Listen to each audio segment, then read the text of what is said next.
What's going on, everybody? Welcome to LTMB Live. Let the madness begin. We have a show of pretty much one topic or one event, which is the Democratic debate. The first Democratic debate was held yesterday in Miami, and we have a lot of we just have a lot of content to get to in a short time to do it. There is another Democratic debate tonight, so we're gonna try to get this now. We'll try to knock this out as as fast as we can. While still trying to be informative and trying to analyze some of these comments that these Congress members and just these presidential candidates made. So we're broadcasting live on YouTube, Twitch, Periscope Live. We appreciate everybody that has joined us for this program. Yeah. There's a lot of stuff going on in my head, man. I'll tell you what, man. I'm glad I was able to pay attention to some of my favorite, I don't know, journalists, people I follow, alternative media heads. I was glad I was able to follow along their live Twitter during the debates because it kept me, sane. It kept me sane and not bored. I was following a lot of live tweets, and it was funny, man. I really liked. You were bored by the debate? Well, not. I wasn't bored. I wouldn't say I wasn't bored because I was tuned in. Yeah. But obviously, we know what we're gonna get. Yeah. From a lot of these candidates. So a lot of the things they said, I really wasn't surprised about. We didn't. Yeah, there were some surprises, at least to me. There were some surprises and some surprise showings that were made that I thought. Yeah, let's get to it. So we're gonna get right to the beginning, and we're gonna go to because a lot of issues were discussed. Immigration, they kind of touched on criminal justice a little bit. They talked about healthcare. We're gonna start with economy. That was really the first issue that they touched on, and so the first question went to Senator Elizabeth Warren on the economy, Yeah, so we have the question and the answer from Elizabeth Warren. So here we go. You have many plans: free college, free childcare, government health care, cancellation of student debt, new taxes, new regulations, the breakup of major corporations. But this comes at a time when 71% of Americans say the economy is doing well, including 60% of Democrats. What do you say to those who worry this kind of significant change could be risky to the economy? So I think of it this way. Who is this economy really working for? It's doing great for a thinner and thinner slice at the top. It's doing great for giant drug companies. It's just not doing great for people who are trying to get a prescription filled. It's doing great for people who want to invest in private prisons, just not for the African Americans and Latinx whose families are torn apart, whose lives are destroyed, and whose communities are ruined. It's doing great for giant oil companies that want to drill everywhere, just not for the rest of us who are watching climate change bear down upon us. When you've got a government, when you've got an economy that does great for those with money and isn't doing great for everyone else, that is corruption, pure and simple. We need to call it out, we need to attack it head on, and we need to make structural change in our government, in our economy, and in our country. All right, so really wasn't expecting a different answer from Elizabeth Warren. I think she... like I said, I think that goes in line with what she has said many times before. It was kind of like an open statement for her. This is right up her alley on the economy. I pretty much thought it was a pretty strong answer. The question was not one of the best questions, of course, because of the phrasing of the question. The phrasing of the question, and one of the things people always are apprehensive about when it comes to these debates is fact checking. But unfortunately, that kind of, the fact-checking focus is always on the candidates. But what about the moderators and those who ask the questions? Right. I think that's what I have a problem with, because that is going to influence how these candidates answer their questions. So she was talking about this poll where 71% of Americans said that the economy was doing good. Far as I know that was some CNN poll. I think Politico ran a story on that. It was like 7 out of 10 people said the economy was doing well. Number one, we don't know who was polled. I haven't had a chance to even dig in that poll yet. Like what was the sample size? What was the median income of that sample size? True. Yeah. Because from what we've been hearing and seeing, whether it doesn't matter what network people watch, they all have the same concerns about the economy, whether it be healthcare, whether it be education, whatever it is. Yeah. It seems as if most Americans don't think the economy is doing well. And let's just say that poll was accurate. Does it really matter considering where we know the economy is? Right. Does it really matter considering we know how big the gap is between wealthy and poor? And that's why it's important to know, where that poll came from, who the respondents were, because it said that this economy is strong. Wall Street is doing fantastic. The stock markets are good. Rich people are getting richer. But again, does that mean that the economy is good for the majority of people that actually live in this country? Because think about how they tend to calculate that. They tend to calculate that based on like averages.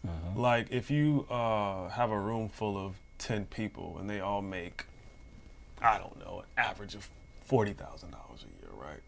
And then all of a sudden, Jeff Bezos and then some of the Waltons walk in the room. Instantly, the average goes up. The average goes up. But it doesn't speak to the majority of people. All right, so let's get to Beto O'Rourke, former Representative Beto O'Rourke. He was asked a question about the marginal tax rates. Many Democratic politicians, many Democratic presidential candidates, not just Democratic, but I believe most people actually want to see the rich being taxed more. So he is asked about the marginal tax rate and if he would like to see a higher marginal tax rate, actually it was presented to him a top marginal tax rate of 70%. And so this is how he responded. Some Democrats want a marginal individual tax rate of 70% on the very highest earners, those making more than $10 million a year. Would you support that? And if not, what would your top individual rate be? This economy has got to work for everyone. And right now we know that it isn't. And it's going to take all of us coming together to make sure that it does. Necesitamos incluir cada persona en el éxito de esta economía. Pero si queremos hacer eso, necesitamos incluir cada persona en nuestra democracia. Cada votante necesitamos la representación y cada voz necesitamos escuchar. Right now, we have a system that favors those who can pay for access and outcomes. That's how you explain an economy that is rigged to corporations and to the very wealthiest. A $2 trillion tax cut that favored corporations while they were sitting on record piles of cash and the very wealthiest in this country at a time of historic wealth inequality. A new democracy that is revived because we returned power to the people, no PACs, no gerrymandering, automatic and same-day voter registration to bring in more voters, and a new Voting Rights Act to get rid of the barriers that are in place now. That's how we each have a voice in our democracy and make this economy work for everybody. That's time, sir. I'll give you 10 seconds to answer if you want to answer the direct question. Would you support a 70% individual marginal tax rate? Yes, no, or pass? I would support a tax rate and a tax code that is fair to everyone. Tax capital 70%? At the same rate that you tax ordinary income. Take that corporate tax rate up to 28%. You would generate the revenues you need to pay for the programs we're talking about. That's time. Thank you. It's very obvious to witness that Beto O'Rourke did not answer the question whatsoever. He was actually challenged with the same question because he didn't answer the question. I'm glad she recognized that. I'm glad that she did too and presented the same question right back to him, but he still did not want to answer the question. Oh, what Beto was very good at was filling that time period with bluster. Yeah. Like it was just a bunch of bluster. Yeah. General truths that did not answer the question directly. I'm glad. Want a fair text code. That's all right. Whose interpretation of fair? I mean, what are you talking about? It looked like he was trying to get out of that question for reasons I can't even imagine. Yeah. And then, of course, it was that moment where he brought the Spanish out too. Oh. which was, I would say that was surprising. I did not expect that. I know Telemundo was there. You know who else didn't expect it? Yeah. You saw who else didn't expect it? Yeah, you saw that. Yeah, Senator Cory Booker. Yo, your boy was mad. He might have been a little upset. But why was he upset? Why do you think he was upset?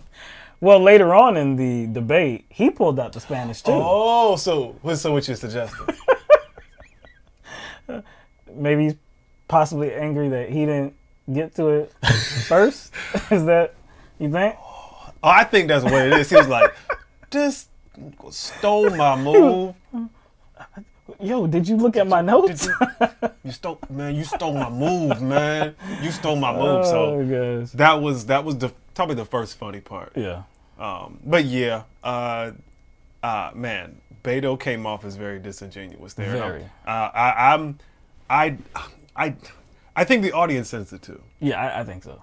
But later on, after the debate, and in the spin room, he ended up getting this question again by MSNBC's Chris Matthews, and here is how he responded. Why don't you answer the question now, because you didn't before? Are you for a 70% marginal rate? No, I'm not. Okay. What I am for, and this gets to the spirit of the question, is changing our tax code to make it fair for everybody, to ask the very wealthiest to pay their fair share, to ask corporations to pay their fair share as well. What would be a rate that you'd be happy with? So what if we took the corporate rate, not back up to 35% where it was, but to 28%? You would generate hundreds of billions of dollars. What about individual rate? That affects generate everybody. Hundreds of billions of dollars. I think individually, if you taxed capital at the same rate that you tax ordinary income, you would generate hundreds of billions of dollars. Yes, you might move the marginal rate, but I don't think you're going to capture the kind of revenues that you're looking for or address the kind of income and wealth inequality that you can through the changes to how we tax capital, to the changes to how we tax corporations, and then to looking at wealth and making sure that some of that is captured when it's transferred from one generation to the next, far more than we do right now. That gets at the very basis of the structural inequality that you have in this country right now, and it funds those programs that we're all talking about that ensure that every American lives up to their full potential.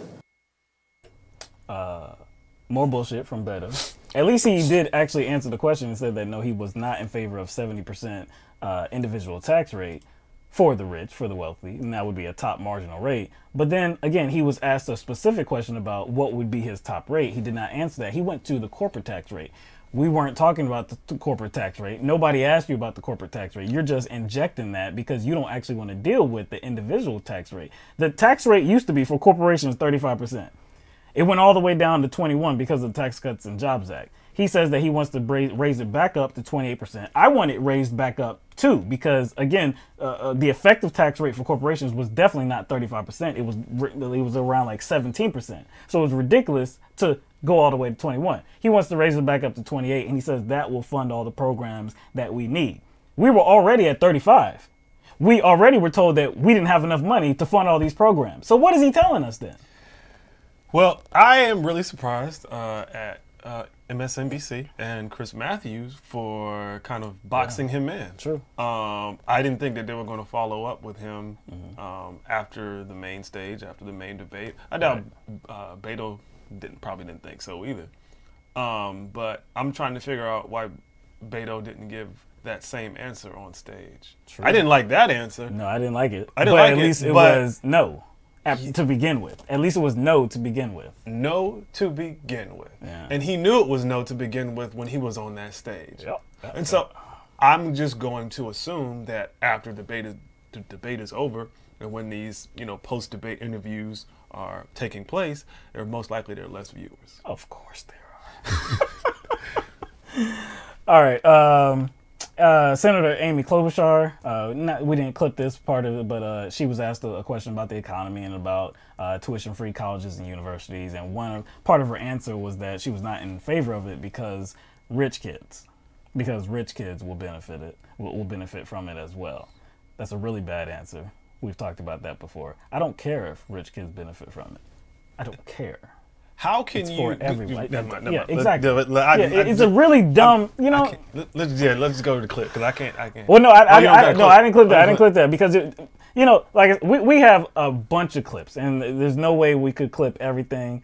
I didn't think that needed Because it's something that we've talked about before. It's ridiculous, to say that I don't want this because of rich kids. If rich kids want to go to public universities and to be free, fine. But we know that most of the time they go to private institutions. Not only do they go to private institutions, like if you're just looking at the demographics of this country, who is going to benefit from any kind of policy? True. Who's going to benefit the most? It's poor people and middle class people, and that's all that matters. It's like saying, hey, we don't want to fix those roads because rich people are going to be driving on those roads. Makes no sense. That makes no sense. Obviously, we use the same, infrastructure. Right. I'm pretty sure that there are going to be rich people who benefit, but for the most part, That's not the concern. That's not the concern. Anything that society does, wouldn't rich people benefit from some environmental protection policy as well? Right. So no matter what you implement, there's going to be rich people who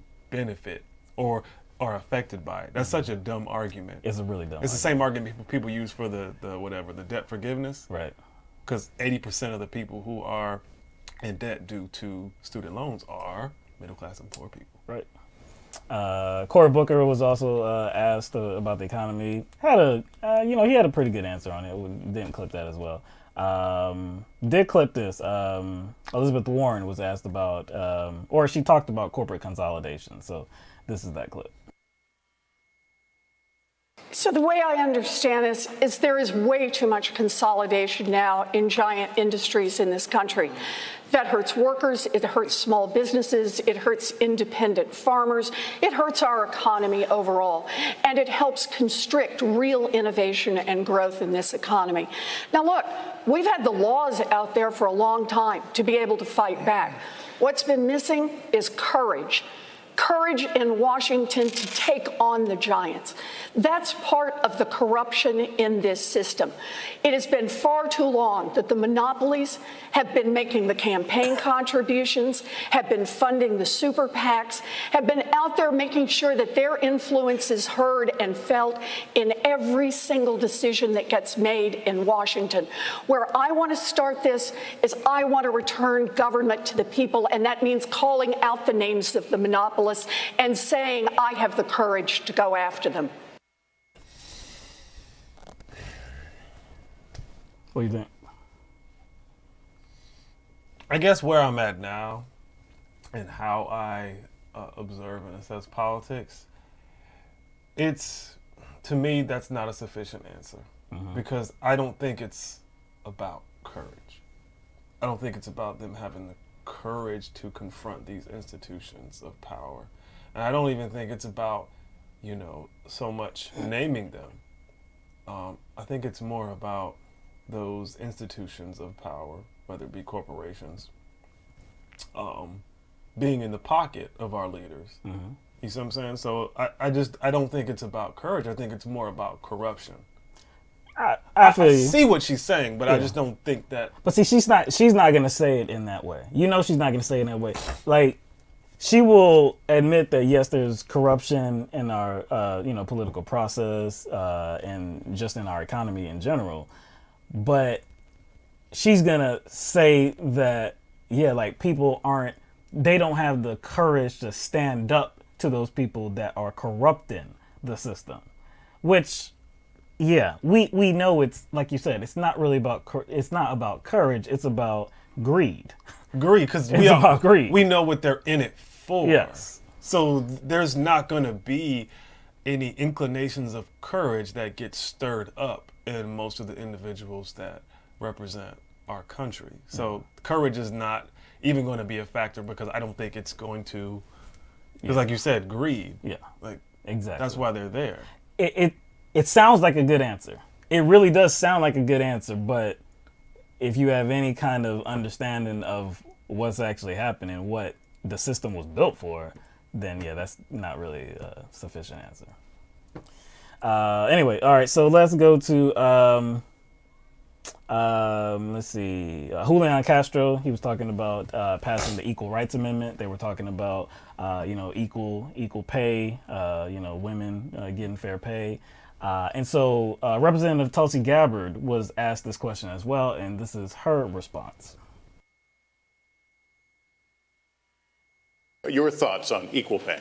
Yeah, well, first of all, let's recognize the situation we're in, that the American people deserve a president who will put your interests ahead of the rich and powerful. That's not what we have right now. I enlisted in the Army National Guard after the al-Qaeda terror attacks on 9/11, so I could go after those who had attacked us on that day. I still serve as a major, served over 16 years, deployed twice to the Middle East, and in Congress serve on the Foreign Affairs and Armed Services Committees for over 6 years. I know the importance of our national security, as well as the terribly high cost of war. And for too long, our leaders have failed us, taking us from one regime change war to the next, leading us into a new Cold War and arms race, costing us trillions of our hard-earned taxpayer dollars and countless lives. This insanity must end. As president, I will take your hard-earned taxpayer dollars and instead invest those dollars into serving your needs. Things like health care, a green economy, good-paying jobs, protecting our environment, and so much more. Whoa, that was very Beto-ish. That was very Beto-ish. It didn't look like she was prepared for that question. I don't think. Again, the question was about equal pay. Equal pay. Actually, I thought it was going to be a good answer based on how she started. Right. Now, I don't. She thought you were going to bring it back. Because like she, there's evidence that there is a lot of discrimination in the U.S. military. So I was like, oh yeah, okay, she's going to get this, based on how she led in. Right. Now, obviously, I don't really like it when people, kind of use 9/11 as a proxy. Yes, true. To, I guess, put forth a talking point. But in this case, since it's Tulsi Gabbard and she's in the military, I thought it was good, or going to be good. I thought she'd be good. Going to be good. Yeah.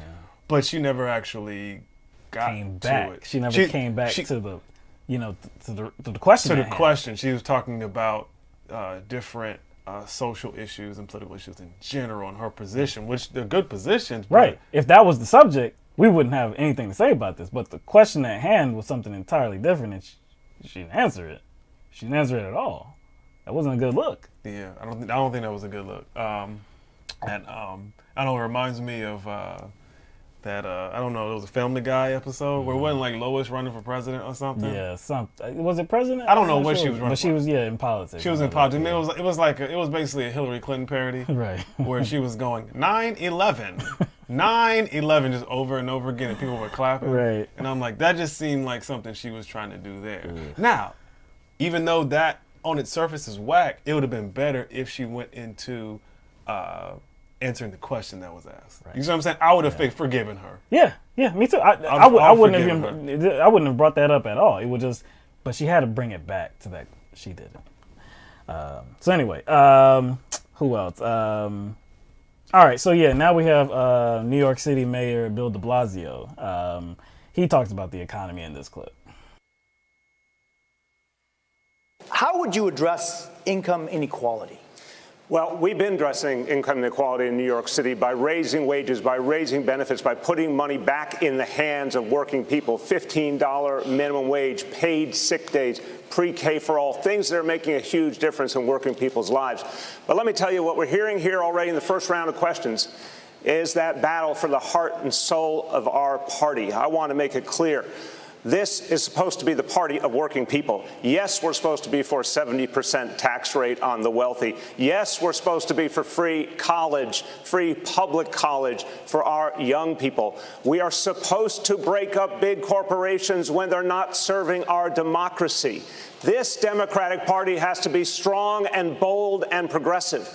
And in New York, we've proven that we can do something very different. We can put money back in the hands of working people. And let me tell you, every time you talk about investing in people and their communities, you hear folks say there's not enough money. What I say to them every single time is there's plenty of money in this world. There's plenty of money in this country. It's just in the wrong hands. We Democrats have to fix that. What was the question? The question is about what are you going to do about income inequality? Because I forgot what the question was.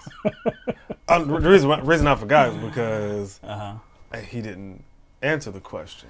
Well, it's about what you are going to do, not like restating the problem. Well, okay, so you know what I'm saying? Well, of course he's gonna harken back to his time as the mayor, New York City mayor. And he talks about how they got a $15 an hour minimum wage. It talked about a 70% marginal tax rate, which is not something that they've done in New York, but it's just something that he wants to see done. I think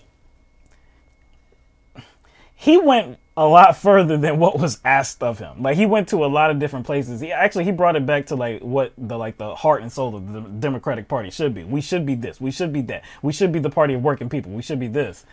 And I think on that stage, it looked really good. I will say Bill Deblasio is definitely a good politician. Yeah. His delivery and his tone, you can definitely tell in like his projection of his voice. He's very good at what he does. Yes. But I do think it's interesting that he says the Democratic Party should be the party of this and should be the party of that. Now, how do you interpret that? Is he saying that they're not there? What is he saying? Is he saying that they're not there? Is he kind of incidentally admitting that the Democrats, some of the Democrats on that stage and the Democratic Party in general tends to do favors for corporations? But that wasn't incidental at all, because other responses that he gave, he talked about what the Democratic Party is and what it should be. And he talked about how it's viewed as the party of the elite. The elite. And that has to change. So that was very purposeful with the message that he was sending. And he talked about, being progressive and all this. The message that he was sending was, there's a problem with the Democratic Party as it is in its current day. And we need to do something to change it. Did you see that look? It was a quick cut. You might have missed it with to Tim Ryan. I think it was Tim Ryan. Yeah, it was very quick. It was very quick. Yeah. I don't know if that was like some animosity or it was like, damn, that was good. Yeah. I think that was more like, oh, damn. Yeah. Like, you can win points by calling, your own party out. Right. But does he represent what he was calling out? That's another question. Is he genuine in what he's talking about? He's definitely not the worst one that's up there. He's definitely not the worst one that's running in this race to become the Democratic presidential nominee. Like I said, I think that's a valid question. Is he really about that life? Is he really about the things that he is talking about? We talked about weeks before about Amazon. They're wanting to be their headquarters in New York City, and he supported that decision. He wanted Amazon to be there and the increase of jobs, bringing jobs to the area. But it was going to come at the expense of giving Amazon just a bucket load of subsidies. You see why I asked you that? Yes. So, it's, if you know that about him and then you hear what he's saying, it's a contradiction. So at best, it's a contradiction. So anyway, all right. So let's get to so that ends the economy. I think for the most part, most of the Democratic candidates had about the same ideas on the economy. Really, they were really not repeating each other, but I guess selling a similar message. The one that you can really point out as having like a horrible answer was Beto about the tax rate. That was bad. So anyway, all right. So we're gonna go to healthcare. All right, and so this is how healthcare was led off. They were asked the question. They were asked to raise their hands if they believed, I guess, what the message of this question was. And so here it is. Many people watch. How would you address income inequality? Well, when you signed on to Bernie Sanders' Medicare-for-All plan, it would put essentially.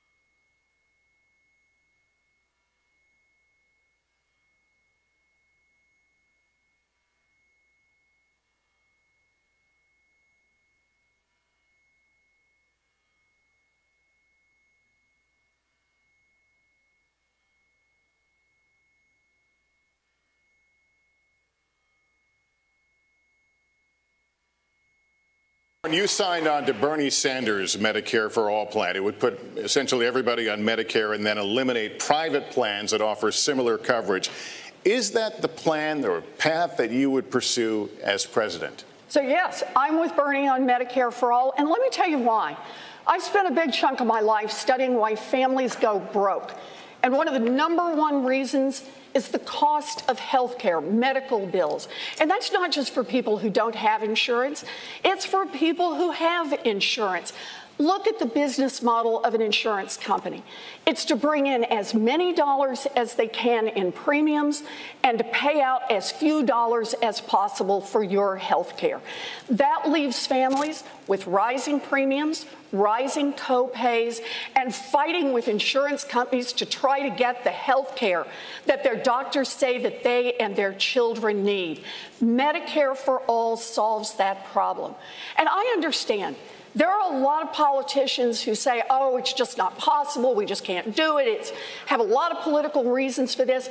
What they're really telling you is they just won't fight for it.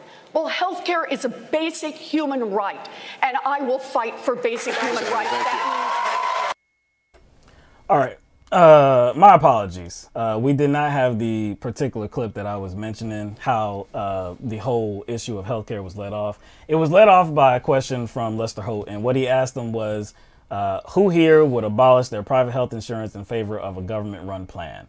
All right, so he asked everybody to raise their hands if they would do that. And the only people that raised their hands was Elizabeth Warren and Bill Deblasio. Those were the only two that raised their hands, even though there was at least one other person on stage, Cory Booker, that signed on to Bernie's plan, his Medicare for All plan.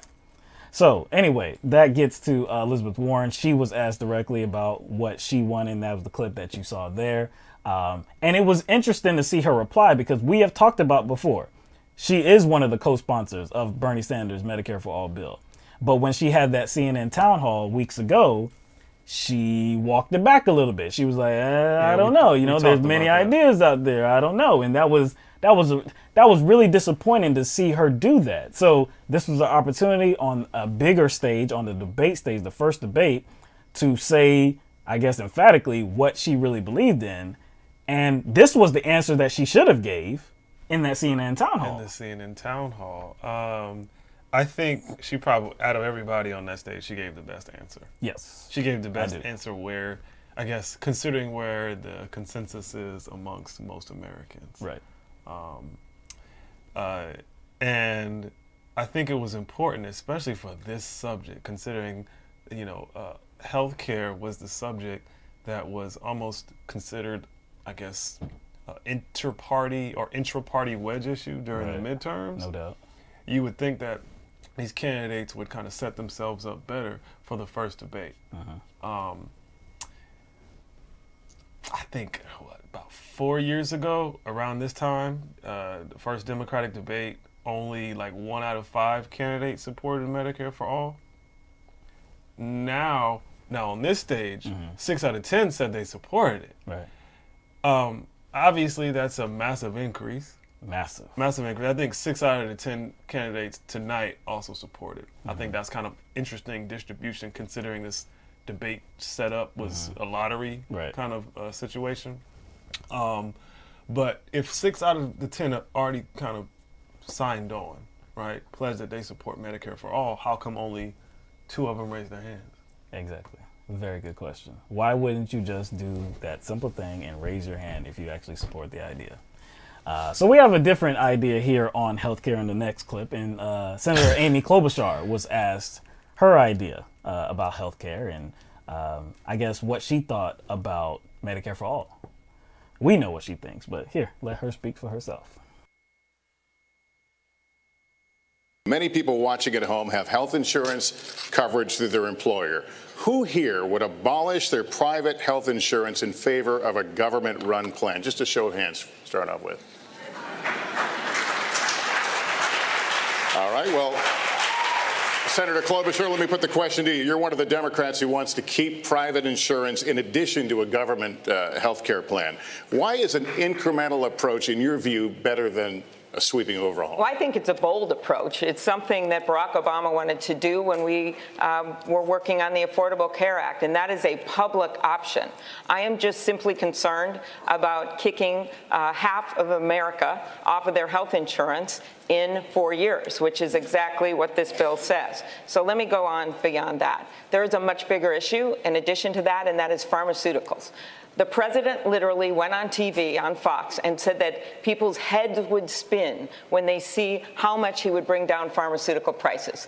Instead, 2,500 drugs have gone up in double digits since he came into office. Instead, he gave $100 billion in giveaways to the pharma companies. For the rest of us, for the rest of America, that's what we call at home, all foam and no beer. We got nothing out of it.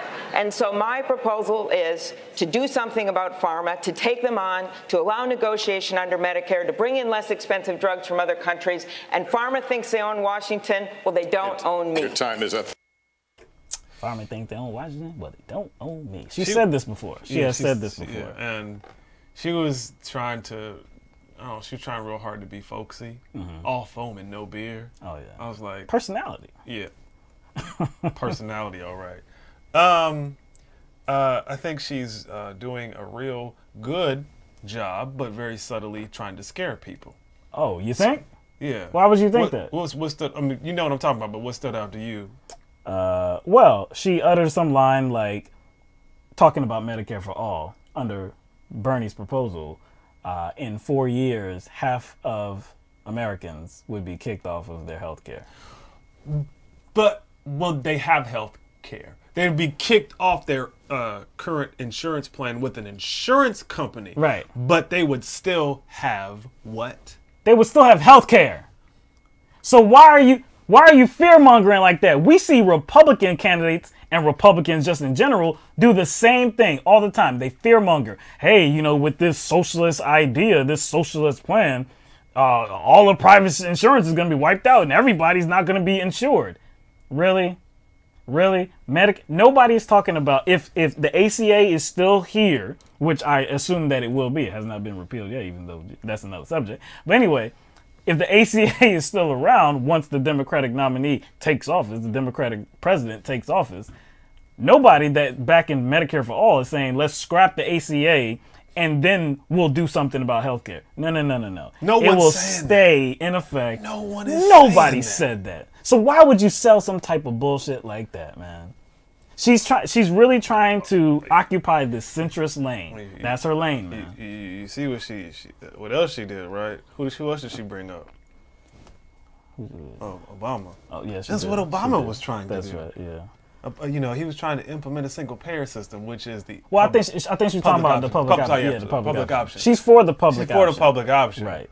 But I think she was trying to sell it better by name dropping. Oh yeah. President kind of Obama. Tie herself to him. Yes, tie herself. Yeah. Even though President Obama, yes, that was an original provision that they ended up compromising out.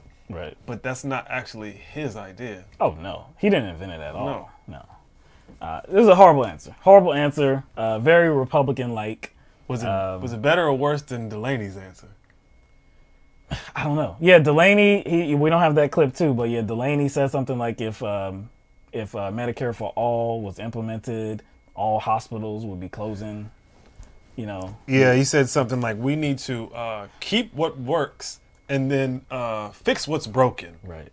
But I was like, but he's suggesting that this current healthcare system we actually have, where premiums are constantly going up, and insurance companies make life or death decisions based on profit. Based on profit, he's suggesting that system works.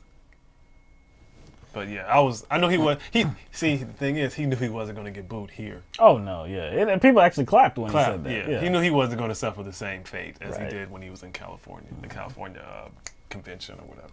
All right, so let's get to Beto O'Rourke on the subject of healthcare. Congressman O'Rourke, when you ran for Senate, you also praised a bill that would replace private insurance. This year, you're saying you're no longer sure. Can you explain why?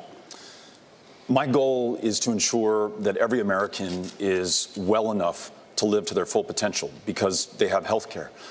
In Laredo, Texas, I met a young man, 27 years old, told me that he'd been to a doctor once in his life. And on that visit, he was told he had diabetes, he was told he had glaucoma, and he was told untreated because he doesn't have health care, he'll be dead before the age of 40. So getting to guaranteed, high-quality, universal health care as quickly and surely as possible has to be our goal. Our plan says that if you're uninsured, we enroll you in Medicare. If you're insufficiently insured, you can't afford your premiums, we enroll you in Medicare.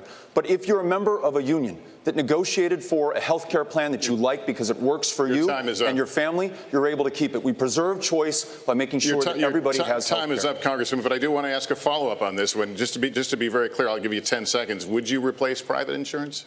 No, I think that choice is fundamental to our ability to get everybody cared for. Private insurance is not working for tens of millions of Americans. When you talk about the co-pays, the deductibles, the premiums, the out-of-pocket expenses, it's not working. That's right. So for those for whom it's not working, they can choose Medicare. For the culinary workers in Nevada who I listened to, who negotiated for those plans, for people, they're able to keep them. Why are you defending private insurance? Say they like their private. Yo. That was probably one of the moments I was not expecting. No, was not expecting.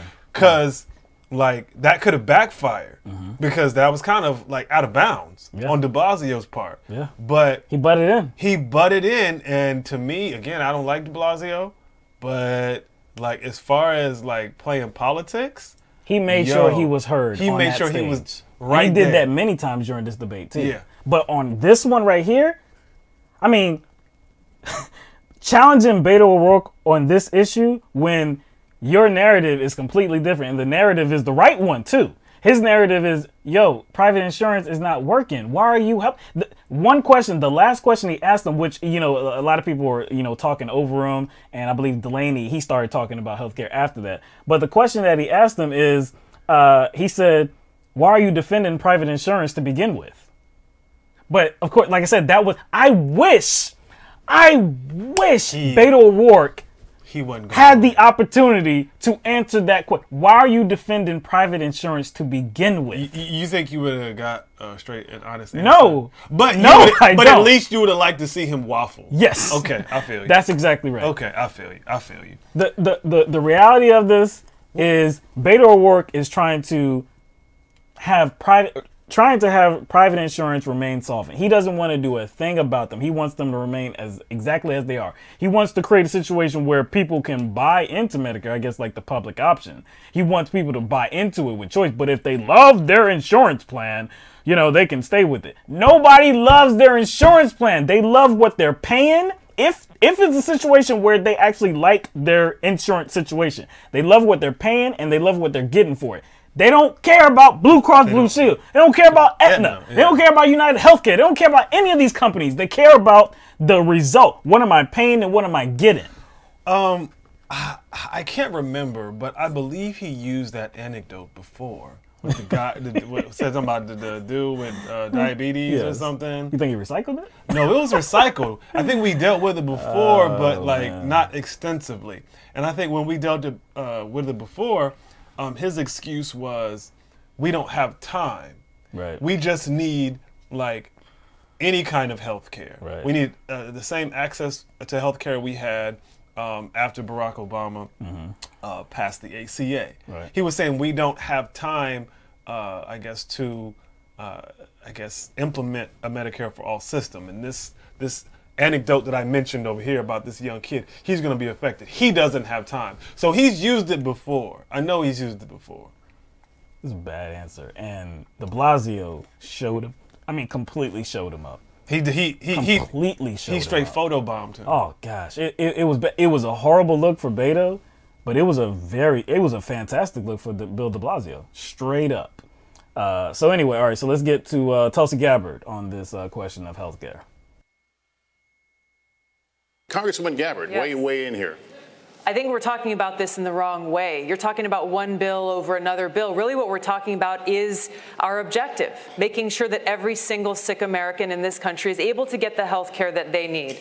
I believe Medicare for All is the way to do that. I also think that employers will recognize how much money will be saved by supporting a Medicare for All program, a program that will reduce the administrative costs, reduce the bureaucratic costs, and make sure that everyone gets that quality health care that they need. I also think if you look at other countries in the world who have universal health care, every one of them has some form of a role of private insurance. I think that's what we've got to look at, taking the best of these ideas, but making sure unequivocally that no sick American goes without getting the care that they need, regardless of how much or little money they have in their pocket. I'm do you think? You know, if you're following up Beto O'Rourke with an answer like that, you're coming out looking pretty damn good. I mean, it would look pretty good on its own. On its own, yeah, but for the simple fact that Beto struck out, in my opinion, he looks even worse. She stepped up to the plate and was like, "Oh man, I'm gonna fuck this dummy up. I'm gonna fuck this dummy up." And I'm glad one of the first things she mentioned was administrative cost. She's the only one that talked about it. Kind of relates to what your previous rant was about. Right. You didn't say it, but that's kind of what it related to. Right. Because when you're talking about these insurance companies, they're all about profit. All about profit. And if they are the middlemen that we don't need. We don't need it. People don't love their insurance companies. Think about just somebody's like, I love Blue Cross. Man, I want to do so much for them. I want to make sure that they're profitable. You notice how when you start talking about that, right? Because it's the most ridiculous idea, and they keep. How many times do we hear that? People love their health insurance. No, they don't. Yo, if you want to trigger this cat, just go on Twitter and just tweet at him. And just what is it? Man. Whatever. I ain't gonna say your Twitter handle. I forgot what it is. I don't even use it that much. Just go at his Twitter and say people love their insurance plan. Yo, that won't set me off straight up. One thing I did like what she did there was talk about other countries. Yeah, that's not something that's. I mean, a lot of people who are politicians and representatives who are for Medicare for All do that. But what she did was kind of. I don't know if it was purposeful, but what she did was she says, take the best. Yeah. Take the best from whatever they're doing. So what it does, it kind of establishes some sort of roadblock for criticism. Like people will say, well, their system does this, and their system, the pitfalls in their system and the flaws in their system. This doesn't work over there. She just said take the very best out of that. Because it's been done before. Many times over. So. And she also even admitted to the role that private insurance will still play in our country. Yes, there will still be private insurance out there. There'll still be private. I don't care if private insurance is still out. Nobody cares if they're still out there. It's for general medical needs, general insurance. No. They're talking about like cosmetic, like unnecessary procedures. Exactly. Because obviously insurance companies will have to exist for that kind of treatment. All right. So I think okay. So this is Senator Cory Booker's response, or his, I guess him talking about healthcare here. First of all, we're talking about this as a healthcare issue, but in communities like mine, low-income communities like mine, it's an education issue because kids who don't have healthcare are not going to succeed in school. It is an issue for jobs and employment because people that do not have good healthcare do not succeed at work. It's even a retirement issue because in my community, African Americans have a lower life expectancy because of poorer healthcare. And so where I stand is very clear. Healthcare is not just a human right, it should be an American right. And I believe the best way to get there is Medicare for all. But I have an urgency about this. When I am president of the United States, I'm not going to wait. We have to do the things immediately that are going to provide better care. And on this debate, I'm sorry. There are too many people profiteering off of the pain of people in America, from pharmaceutical companies to insurers. Literally, the overhead for insurers that they charge is 15%, while Medicare's overhead is only at 2%. We can do this better, and every single day I will be fighting to give people more access and more affordable costs until we get to my goal, which is every American having health care. There's many ways to analyze his statement. Many ways, because much of what he said was absolutely true and needed to be said. I also kind of like that he brought in the angle. Yeah, hey, he's a black guy. He wants you to know he's a black guy. He wants you to know he comes from a communities like mine. Yeah, in my communities, like yes, like before every sentence. It comes off as pandering, no doubt. It comes off as pandering, but I do like the inclusion, like to bring up these communities that often are not talked about. So I do like that, even though it comes off as pandering, right? He says that he supports Medicare for all. He said that at the beginning. He said at the beginning. But again, when the question was asked at the beginning of the issue being broached about who here is in favor of who's here in favor of abolishing private health insurance in favor of government-run healthcare. He did not raise his hands. So it just comes off as wishy-washy. It comes off as like you're contradicting your hand remaining at your side. It doesn't make sense. Again, a lot of what he said was good. The facts that he brought to the table were accurate as well. And he about the overhead. And he basically said we should go the furthest. Yeah. And as soon as he gets into office, he wants to see that we go the furthest we can. Yeah. So he was kind of doesn't want to wait. He doesn't want to wait. Right. But then when he closed out his statements, he said something about more access. Yeah. He mentioned more access. Yeah. One other thing he mentioned, I thought was completely ironic considering it's Cory Booker. You already know where I'm going. I do. And he talked about people profiteering off of pain. Not people, pharmaceutical companies. Well, yeah, and the whole private insurance industry and pharmaceutical companies profiteering off of pain. Now, why is that ironic for Cory Booker? Cory Booker, who recently, I don't know if it's the same case now because he has distanced himself from the pharmaceutical industry, but I know that there was one time recently where he was the largest recipient of money coming from the pharmaceutical industry. Even if he has distanced himself, the fact that you have to say he distanced himself, it's saying that he was coupled with the pharmaceutical industry. And so if that's his take, that there are people that are profiteering off of pain, then he would have to include himself. He would have to include himself in that, regardless of if he has distanced himself. He would have to admit that, hey, I was one of those people that profited off of people's pain. But he doesn't mention that. He could just say, hey, I had a come to Jesus moment. I trusted them.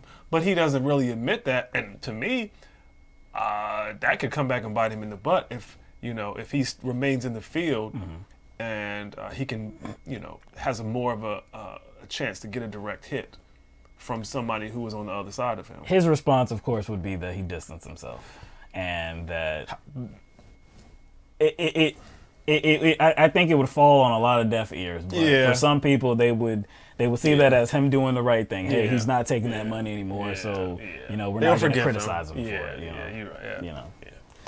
All right, where else do we want to go here? Let's see. All right, so that was Booker. Inslee, Governor Jay Inslee from Washington. He talked about how I guess he got the public option in Washington. He supports the public option. Of course, I believe Klobuchar said something about the public option. Julian Castro said some strong words about reproductive rights. Elizabeth Warren said that there needs to be federal law that protects abortion access, not just Roe v. Wade, because we see what's going on in the country and how these Republican state legislatures are trying to push things as far as they can so that they can do away with abortion access. So she thinks that should be done on the federal level, on congressional level. Blah, blah, blah. Booker, he talked disparagingly about Big Pharma. Blah, blah, blah. All right, so that's healthcare. We're going to go to immigration now. So we're going to go to Julian Castro on immigration. And really what this... I guess how the question was presented, it was in the recent news, the picture that was out there with the father and the daughter, and they were trying to cross the Rio Grande River, trying to get into the United States of America because of the whole metering process and how that's a Trump policy. That's the DOJ. Well, I don't know DOJ, but that's a Trump policy where they're limiting how many people can actually come to the United States of America, follow the legal process, and apply for asylum. And so it's believed that, these people, couldn't wait anymore. They didn't want to wait anymore. So they tried to, get to the United States. trying to cross the river, and the father and the daughter were swept away by the river and they died. So that picture, of course, is in the news right now. It's an awful picture. Yeah, I didn't even I saw it and I didn't even want to share it. No, I didn't share it. It's an awful picture. But with that, like I said, that was what kind of shaped the conversation. And so this is how Julian Castro talked about it. Watching that image of Oscar and his daughter Valeria is heartbreaking. It should also piss us all off. If I were president today, and it should spur us to action, if I were president today, I would sign an executive order that would get rid of Trump's zero tolerance policy, the Remain in Mexico policy, and the metering policy. This metering policy is basically what prompted Oscar and Valeria to make that risky swim across the river. They have been playing games with people who are coming and trying to seek asylum at our ports of entry. Oscar and Valeria went to a port of entry, and then they were denied the ability to make an asylum claim. So they got frustrated, and they tried to cross the river, and they died because of that. On day one, sorry. On day one, I would do that executive order that would address metering, and then I would follow that up in my first 100 days with immigration reform that would honor asylum claims, that would put undocumented immigrants, as long as they haven't committed a serious crime, on a pathway to citizenship, and that would go to the root cause of the issue, which is we need a Marshall Plan for Honduras and Guatemala and El Salvador, so that people can find safety and opportunity at home instead of coming to the United States to seek it. Whoa, I'm really glad he kind of blew past the, I guess, the compassionate kind of angle. Yeah. He blew by that. Yeah. He blew by that. He was like, it's not going to be about being compassionate to immigrants. No. It's not just a human rights issue. It's not just a humanitarian issue. He actually made it a foreign policy issue. As it should be. As it should be. Yeah. I like this answer, man. This may be his strong area right here, because I don't know that I've heard him giving a stronger answer on any subject. So this, like I said, he showed very well on this subject. And I like how he talked about how he was saddened by, we all should be saddened by that image of, that father and that daughter, dead in the water. But it should also piss us off. So I guess it's that same, we should be sad, no doubt. As a human, you should be sad, but we should also be mad as hell and do something about it, So this is another clip, same subject as well, but he had more to say about the subject of immigration. My plan also includes getting rid of Section 1325 of the Immigration and Nationality Act, to go back to the way we used to treat this when somebody comes across the border, not to criminalize desperation, to treat that as a civil violation. And here's why it's important. We see all of this horrendous family separation. They use that law, Section 1325, to justify under the law separating little children from their families. Jose, and so I want to challenge every single candidate on this stage to support the repeal of Section 1325. 30 seconds. As my friend here said, I agree with him on that issue, but folks should understand that the separation of children from families doesn't just go on at our border. It happens in our communities as ICE are ripping away parents from their American children, spouses and the like, and are creating fear in cities all across this country where parents are afraid to even drop their kids off to school or go to work. We must end those policies as well. Discussion about immigration in this country, because look at the bottom line here. That tragic photo of that parent, that child, and I'm saying this as a father.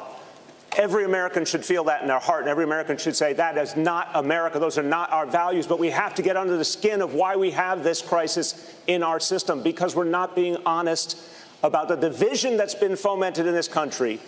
The way that American citizens have been told that immigrants somehow created their misery and their pain and their challenges. For all the American citizens out there who feel you're falling behind, who feel the American dream's not working for you, the immigrants didn't do that to you. The big corporations did that to you. The 1% did that to you. We need to be the party of working people, and that includes a party of immigrants. But first, we have to tell working people in America who are hurting that we're going to be on their side every single time against those big corporations who created this mess to begin with. And remind people we're all in this together. If we don't change that debate, that politics that's holding us back, we won't get all these reforms people are talking about. That's what we need to do as Democrats. I think all three had pretty strong answers. Booker, Castro, and Deblasio. I think they came off really sympathetic. Yeah. And I think, again, Deblasio, he's very strategic and always bringing it back to the topic that people care about most, I think, and that's how much influence corporations have. Yes. He brought it back to that. He brought it back to that, Well, in this case, he brought it back to, hey, immigrants aren't our enemies. Corporations are our enemy. And I think that was important to say. Yeah, and I think it's important to say for another reason. Because there's another debate tonight featuring the supposed front runner, right, who does not want corporations, CEOs, or the uber wealthy to be demonized at all. They're just as patriotic as poor people. I'm not saying Deblasio was positioning himself so there can be some sort of juxtaposition. But I'm not going to say that, but I want to say it. Yeah. Because I just think it's just weird how he constantly keeps going back to that. You know what I'm saying? That's true. Well, I wouldn't say it's weird, but I think it's strategic. It's strategic, yeah. Like I said, I think all three gave very good answers. One clip that we're not going to show is kind of an exchange that Castro had with Beto, in which Beto looked bad again because Beto, he challenged him. Castro challenged him, and it was on that Section 1325. And so he wants to get rid of that Section 1325, but Beto, I guess in the past, has said that he does not. And it's because of, human traffickers and drugs and stuff like that. He said, yeah, if we're able to create a comprehensive immigration plan, then, there's no reason why people can't follow the laws and, follow laws and, gain an entry to the country and this and that. But Castro correctly stated that there's already laws on the books that take care of human trafficking and drugs and this and that. So why are you going to be repetitive? Why be repetitive with it? So again, I think it was a situation where Beto came off weak again, and Castro knows what he's talking about. And you know what? I think Deblasio set the tone in this debate for instances where, I guess, candidates can kind of like jump in there. Right. That was Deblasio was doing that. I think Deblasio, and all of a sudden, I think that kind of like opened the door a little bit. Because Booker did. And other candidates felt inclined to do the same thing. Right. And in this case, they were like hyenas. Yeah. It was all three of them were capitalizing off of Beto's weakness, and all three of them capitalized very well. Yeah. Because I'll say, point out to Booker, he kind of expanded the conversation beyond the border. He's like, this is not just the border. It's like, ICE is, coming ICE raids. In city. So it's not even just about borders. We have to do something about, ICE being given the grounds and the authority to just kind of, bully communities. Right. Which, again, no matter what you feel about Cory Booker, that was very important to expand the conversation to not just the border, but to just all communities. And you have to give him credit for that. Yeah, yeah. And usually when I'm listening to the debates, I usually can see, like, I guess the gaps in their talking points. And I was, oh, they should have added this. Oh, man, why don't you talk about that? Right. I wasn't thinking about it in that moment. No, I wasn't thinking about it in that moment. I was like, damn. I was like, I think that kind of like, this moment piggybacks off of our conversation we were having about him the last show. Who? Cory Booker. Booker, okay. About why we have to call out when he's being fake. Right. Because we know he understands the different, I guess, social stigmas certain groups face. Right. We know he understands the social inequities. We know he understands history. We know he understands all that. Right. So I think that's why we kind of always like to focus on Booker being fake, because we think he's like not this corporate drone that a lot of people think he is. I don't think he's a corporate drone. What makes Booker worse is because he knows what he's doing. And he knows better. And he knows better. Yeah. All right. So Let's see. Okay, so Booker. Yeah, we're not going to show it, but this is where Booker, on another answer that he gave, he started speaking Spanish. It was his turn to speak Spanish. I'm not going to show that, but he did speak Spanish to begin his answer. But he talked about reinstating DACA, talked about a pathway to citizenship. It's a good answer. What else? Tim Ryan had an answer. Wasn't bad at all. It was pretty strong on immigration as well. They got to the subject of Iran. Didn't clip any of those. Didn't clip any of that video. But they did ask to begin with on Iran. They asked who here is in favor of getting us back into the Iran nuclear deal as it was, I guess, originally created. Yeah. And everybody raised their hands except for Cory Booker. And I feel like Cory Booker didn't raise his hand to be different because he didn't have a really different answer than any of them, of the other candidates. Really what he said was, well, I don't want to just go back into the same agreement. You know, if we could get a better one, then I would like to try to do that. Because everybody was like, it was an imperfect agreement, but I think it was a good deal. He was just trying to take that opportunity to be the center of attention. And he was, because he was the first one to talk about it, because he didn't raise his hand. He knew that. he knew that they were going to ask him. They were like, wait a second, we have an outlier here, so let's ask the outlier the question. That makes the most sense as a moderator. It does. And he knew that was going to happen. I think so. But yeah. Klobuchar I think she had a pretty good answer, I believe. Tulsi Gabbard, she had a pretty good answer as well. She was asked about, you know, what her red line with Iran would be, because of course she's the one that talks about regime change wars and, how this president, Donald Trump, has escalated things with Iran and how she would do things different. And so she was asked about that. What would your red line be? And she took a moment to pause and she's like, well, look, if we're directly being threatened, if, Iran is, actually sent a strike to American troops or, ended lives, stuff like that, then there have to be a response. So I didn't have a problem with that answer. It's not like the military will never be used. Of course, we want to see it used as less as, or, as little as possible. Mm-hmm. But to think that there won't be a response if somebody does get crazy and attacks us, that's naive. I didn't have a problem with their answer. What was interesting during this time, though, because there was a commercial break, I believe, after the subject of Iran and right before they started talking about guns, there was a Deblasio ad. There was a Deblasio ad that was shown as one of the commercials. I was like, man, he's putting on the full court press for this debate. He's putting on I'm like, man, like. I'm like, why didn't anybody else do that? I mean, I didn't see anybody else. That don't mean there wasn't any other ads at all. I didn't see Maybe they just didn't think about it because they thought that their presence on the stage would be enough. That would be the ad right there. Yeah.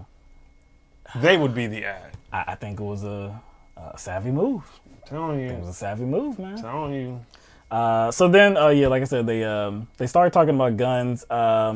We only have one clip from Deblasio, but to talk about the others that talked about it, Warren did not really have a very good answer. She talked about treating gun violence seriously. She was asked a question about what to do with the guns that are already out there. She didn't answer that question. She didn't answer that. She just really talked about us taking the issue seriously and doing things. It wasn't really that good. Booker again connected the issue to his community, and talked about, and I think we've heard him talk about recently how there were 7 people that were shot in his community, and so he brought that up as well. It wasn't a bad answer. Castro had a pretty good answer. Tim Ryan, Klobuchar, Booker as well. Yeah, he talked about it again. And he was the only candidate that brought up his support for having a registration for gun owners. He said something. Well, he compared it to car registration. Car registration, yeah. He didn't see how you have to have a registration to have a car, but you don't have to have a registration to have a gun. So I am supportive of that as well. He's the only one that raised the issue. I think it showed well. And so here we get to Deblasio, and he pointed to his, I guess, his personal experience with guns, and he kind of went to criminal justice reform and police as well, police relationships with the community. I run the largest police force in America, too, and if we're going to stop these shootings, we're going to get these guns off the street, we have to have a very different relationship between our police and our community. I also want to say there's something that sets me apart from all my colleagues running in this race, and that is for the last 21 years, I've been raising a black son in America. And I have had to have very, very serious talks with my son Dante about how to protect himself on the streets of our city and all over this country, including how to deal with the fact that he has to take special caution because there have been too many tragedies between our young men and our police, too, as we saw recently in Indiana. So we need to have a different conversation in this country about guns, but also a different conversation about policing that brings police and community together. We've done that in New York City, and we've driven down crime while we've done it.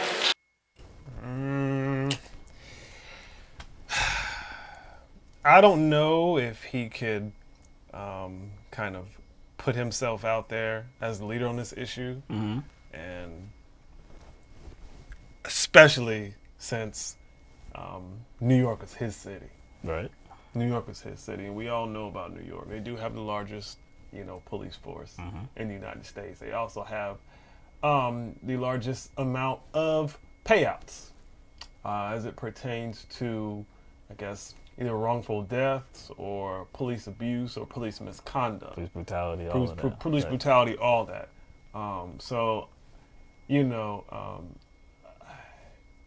Eric Garner's mother says that she's not going to be voting for him, regardless of his criticism of the officer that put Eric Garner in chokehold, regardless of the police union criticizing Deblasio. Eric Garner's mother says, I'm still not voting for him because she doesn't feel that he's done enough, and it's actually gotten worse. And regardless of what he says, I don't think him having a black son in and of itself kind of makes him more, I don't know, a sympathetic character in all this. I mean, it connects him. It connects him, but does it actually translate into transformative actions? Does it actually translate into transformative actions and results? That's all, like on an overall basis. Other than him having a black son and being personally concerned with his black son's well-being and connecting that, or kind of, I don't know, letting those sentiments blossom out to all black people or all individuals who have been maybe assaulted or abused by police. I don't know how much, reverence, I can, I guess, attribute to him having a black son. I don't know. What about you, man? So, I'm just a little more pessimistic. There's two ways to have that conversation, or to have this conversation about his answer. One way would be to take his answer and the things that he's talking about. He's talking about police reform. He's talking about what they've done in New York City. He's talking about having a black son and having to have those conversations with him about, engagements with police officers, interactions with police officers. I think it struck a chord with a lot of people because that's a conversation that has been going on for many years. And of course, when we see these videos with, police misconduct, police brutality, unarmed black people being shot, like I said, that strikes a chord. The other way to talk about this conversation is the way you were going with it and kind of going into his time as a mayor in New York City. And if that time if his experience lines up with what he talked about on that stage. Because there was a bill presented that would outlaw the maneuver that ultimately killed Eric Garner. Right. There was a bill introduced, but Bill Deblasio disagreed with the bill. He said he opposed the bill because, the maneuver might need to be utilized in a life or death situation. And we all know that life or death situations are very relative when it comes to police officers. We've seen like how police officers interpret situations and when they consider their life in danger, and it seems very vague. So to me, for him to say, I don't agree with this bill because the maneuver might need to be used in a life or death situation, like seems a bit like he's trying to like play both sides. You know what I'm saying? I'm like, police unions already don't like you, so why not just go ahead and... So it really does seem like he talks a way better game than what is evidenced by his actions. That's what we have. And that's the case with a lot of these politicians. They talk a way better game. Again, I don't think he's one of the worst, but still, if you're going to have this progressive rhetoric, you better have a past that kind of... A resume. A resume that lines up with what you're, really trying to sell. So, all right. One subject that was broached was about how to get things done in Congress, and because a lot of these candidates were talking about, and I believe it was Castro too, that was talking about, well, we want a Democratic House, we want a Democratic Senate so that we can get these things done. All of our bold policy positions, we have to have a Democratic Senate as well. So there was a question that was broached, and Elizabeth Warren responded to it about if she's president of the United States in 2021 and the Senate is still Republican, McConnell is still the majority leader, how do you get these things passed? What do you do as a president? How do you how do you make progress? How do you achieve progress, right? And so her answer was, it was somewhat strong, somewhat kind of weak. It was kind of so-so. I hate the question though. Really, I don't really care about her answer. I think she was kind of waffling a little bit. And I think it was posed to some other candidates as well. The question I have a problem with, because what do you say as a response to that question? How do you deal with Mitch McConnell if he's the Senate Majority Leader in 2021? Really, the answer is you can't. You can't deal with them because we know that he's an obstructionist. We know that he's not going to sign off on any type of bold Democratic proposition. What is he doing now? Exactly. What did he do when Obama was president? There's no way you can work with them. There's no way you can actually negotiate in good faith with Mitch McConnell. There's no good answer. No, there's no good answer. The only good answer is, how we deal with it? Either the people convince him that there's going to be repercussions for not doing what you, the people, elected me to do, because you elected me to get these positions passed, to get these policies passed. If he's not doing his job, then there has to be repercussions. That's the reason why I have a problem with not the reason. One of the reasons I have a problem with current Democratic leadership is because they should be putting out essentially campaign ads against your boy. Yes. They should be putting out campaign ads highlighting how he is an obstructionist. That's what they should be doing. That's what they should be doing instead of doing these. I'm not saying they shouldn't, but doing these impeachment exposés. True. You know what I'm saying? They should be highlighting how the Senate Majority Leader is kind of got a stranglehold on anything the House passes. Either you convince him, the people. Either you, the people that elected me, either you convince him to do the right thing or you vote him out, him and others that are standing in the way of the progress that you want to see. Democratic, I guess, those in the House and those in the Senate should be constantly railing against him. Yes. Constantly highlighting how he's being obstructionist and holding everything up. Just make him look bad in front of the American people. Yeah. Constantly. Because there's no other strategy here. You can't work with him. If you work with him, you're going to be the one that has to relent your position. You're going to have to be giving up whatever you want, because he's not. We know where he is. We know where the Republican Party is. You're going to have to. We're done with the capitulating to Republicans. We're done with that. All right? Stay strong. Make your case to the American people. That's it. That's why I hate this question. It was a dumb question. How do you deal with Mitch McConnell? You don't. Because the question suggests that there is some sort of reasonable way you can. No, there's not. I guess what'll be interesting is if that question is posed tonight. Yeah, that is. And whether Biden will take that question head on. That will be. I wonder what he's going to say. Is he going to say, we should just be nice and cordial? Mitch McConnell's a good man. He's a good man. I know him. He's a nice guy. I can see myself having a beer with him. We played golf together, so I know he's a nice guy. So I can work with him as long as we're just civil, and we both understand that we got to work together. I think understand that we're colleagues. Yeah. And we can treat each other nicely. I think we can get stuff done. All right, so we got a couple more clips. It's 8:25, so we got about 25 minutes left or so, 30 minutes, something like that, before we're gonna have to get off of here, sign off, and the debate is the second debate is going to start. So I definitely want to show this clip. All right, so Tulsi Gabbard was asked a question about her past and about what she supported before. So let's just play it, and then we have some commentary on it. One of the first things you did after launching your campaign was to issue an apology to the LGBTQ community about your past stances and statements on gay rights.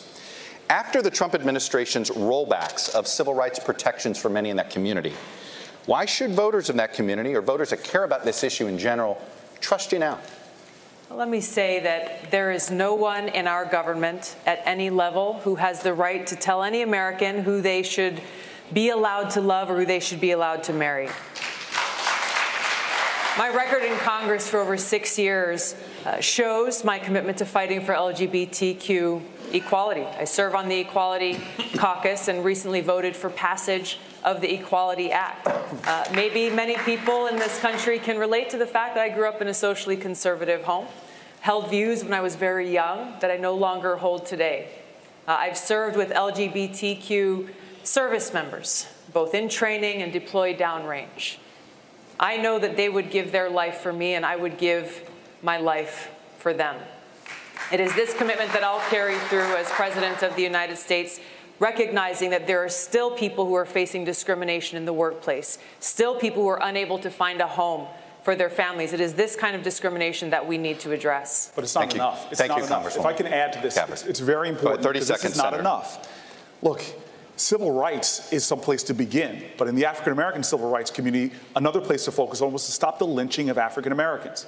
We do not talk enough about trans Americans, especially African-American trans Americans, and the incredibly high rates of murder right now. We don't talk enough about how many children, about 30% of LGBTQ kids, who do not go to school because of fear. It's not enough just to be on the Equality Act. I'm an original co-sponsor.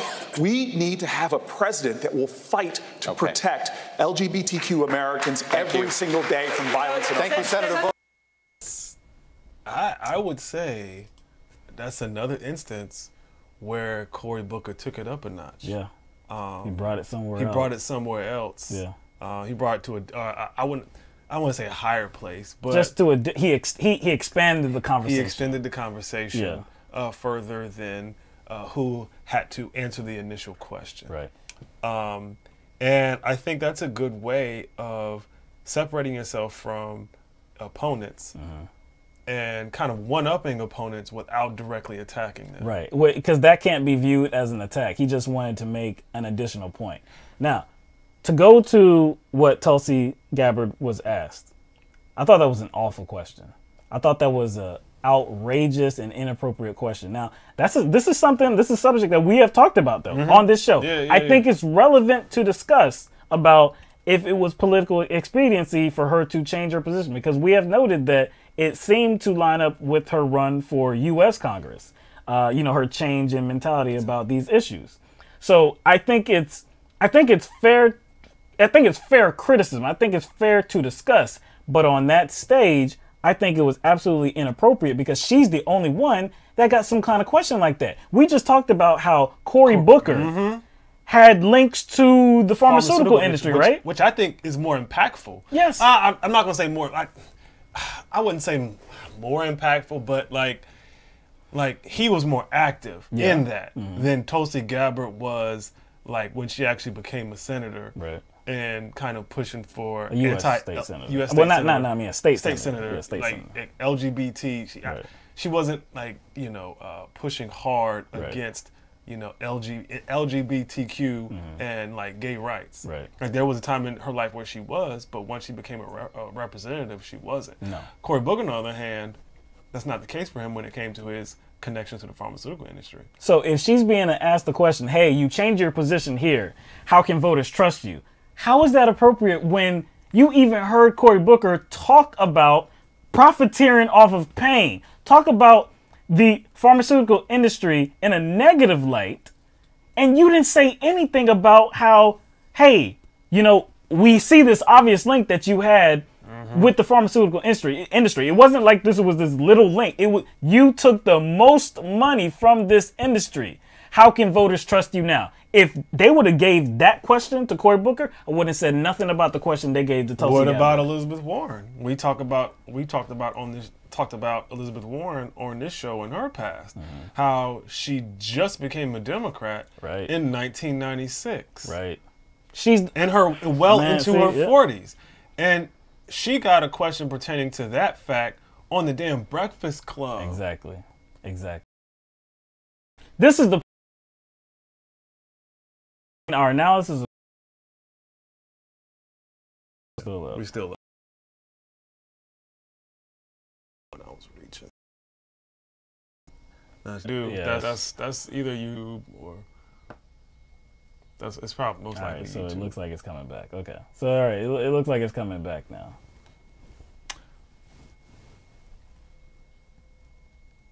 All right, Ben can hear us, just lag. It's just lag. That's what we figured it was. We figured it was just lag. Okay, let me see. All right, just lag. So we're green on our screen, so hopefully the quality improves. I think it's improved a little bit now. I think so. Yeah, actually on YouTube we're still seeing red. Let me refresh this and see if anything has changed. Somebody just said in the chat it seems better now. Okay. Maybe it was YouTube is having some difficulties catching up. Because it's saying green on our side, so that is definitely YouTube. Yeah. Because if it's green, if it indicates green on our side, that means like it's not an internet issue. It's a YouTube. All right, so let's keep going. We got a few more things. We only got a few more minutes to do this. Hopefully. Pixelated. I don't think so. All right, let's get to it. I think people can see. Yeah, okay, we're yellow now. All right, so let's get to it. All right, so let's see, because we just talked about like if you couldn't hear me, basically it was a bullshit question that was given to Tulsi Gabbard. Nobody else got a question like that. Questioning their past. It's relevant. We're not saying that it's not relevant, but if nobody else got a question like that, especially Cory Booker, who talked about the pharmaceutical industry, knowing his past with that industry, he didn't get a question like that. Yeah, That's very unfair. You don't ask a question like that unless you go down the line. And there were a bunch of questions where they went down the line. Right. You see what I'm saying? But not on that they one. didn't. Not on that one. Like who is not our the great question in the past. Yeah, like who is our greatest threat? Yeah. That was like one of the last questions, that was right? That was All right, so let's go to let's go to all right. Well, yeah, that was about civil rights. Booker, of course, had that good, strong follow-up to Tulsi's comments. Amy Klobuchar, Senator Klobuchar, had a question about black people and Latinx people about, I guess, what has she done to get the vote from people in these communities? And this was her response. What have you done for black and Latino voters that should enthuse them about going to the polls for you if you're your party's nominee? My life and my career and my work in the Senate has been about economic opportunity. And to me, this means better child care for everyone in this country. And when you want to have an economy that works, you need to have retirement that works. You need to have public schools that work. And you also need to make sure that those communities are able to get those jobs of the future, the STEM jobs. In fact, Donald Trump, one of the first bills that he signed, of the 34 he signed where I was the lead Democrat, okay, that's a first up here, was one that was about that, making sure minority community members could share in those jobs. So to me, this is about a few things. It's about an African-American woman that goes to a hospital in New Orleans, says her hands are swollen, and then doctor ignores her and her baby dies. It's about the fact that African American women make 61 cents for every dollar a white man makes. So in short, we need to, one, and I will do this in my first 100 days as president, we will work to make sure everyone can vote at this table. Everyone can vote in this country. And we will also go to the next step of criminal justice reform. Senator Booker and I worked on that First Step Act, but we should go to the Second Step Act, which is to help all our communities across. Senator, thank you very much. I don't know about you, but my melanin is not tingling at all. I don't feel no tingle, you know what I'm saying? She was asked specifically, like, what have you done? And she kind of went back to that strategy of talking about things that need to be done, or like an outlook, or restating a problem, whether it was in the question or just restating a problem that she knows generally exists. I didn't really hear much in that answer. There wasn't much about what she has done to, I guess, elicit the votes of black people, you know, brown people as well. I think the first part of her answer was very, like, I didn't like it at all, especially the first part. The first part kind of seemed to me was like all lives matter. That's kind of like what I got from like the first part of the answer. And then she kind of got into these specific communities, and she did bring up the issue of, you know, black women not being heard by their doctors, nurses. That's a general truth. That is a fact. So I like the way I like that she brought that up. No doubt, nobody else did, of course. And then I guess the one thing that she talked about where I guess she has done something that may be seen by black people and Latinx people as something good is her support for the First Step Act, and how she, you know, there needs to be a second act, a Second Step Act, and you need to work on that, this and that. So I think like I said, the latter part of her commentary was definitely better than the first. You know, it was ho hum in your words. In your words. You know, it wasn't horrible. It was just she got better. She got better as, you know, as her answer went on. So let's go to foreign policy. Yes, and I think that's where we're gonna end at on foreign policy. We only got a few more minutes. Let's go to Deblasio. Deblasio had an answer about foreign policy.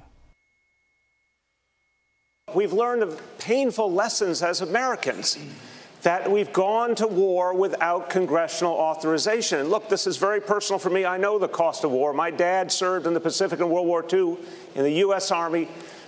Battle of Okinawa, had half his leg blown off, and he came home with scars, both physical and emotional, and he did not recover. He spiraled downward, and he ultimately took his own life.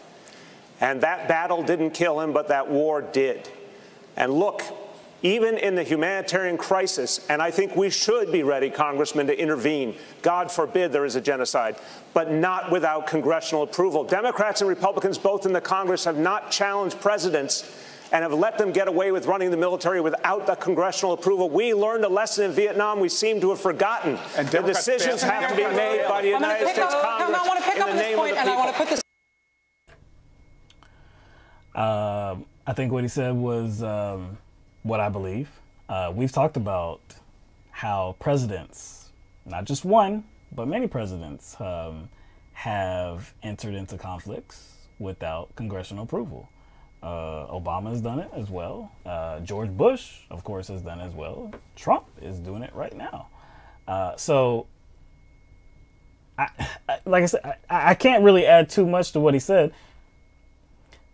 We are in Yemen right now. Or, you know what, let me be more specific. We are helping the Saudis with their war in Yemen. Was that approved by Congress? Absolutely not. I think a lot of people that want to see us stop getting involved in these conflicts and in these wars, and stop seeing, U.S. soldiers dying, stop seeing us spend so much money on the military, stop seeing us sell so many weapons all across the globe, destabilize areas. that's all a part of it. But when you're actually getting into the conflict, it shouldn't be a president, because a president should not have the ability to just do whatever the hell they want to do. That is the power of Congress, to declare war.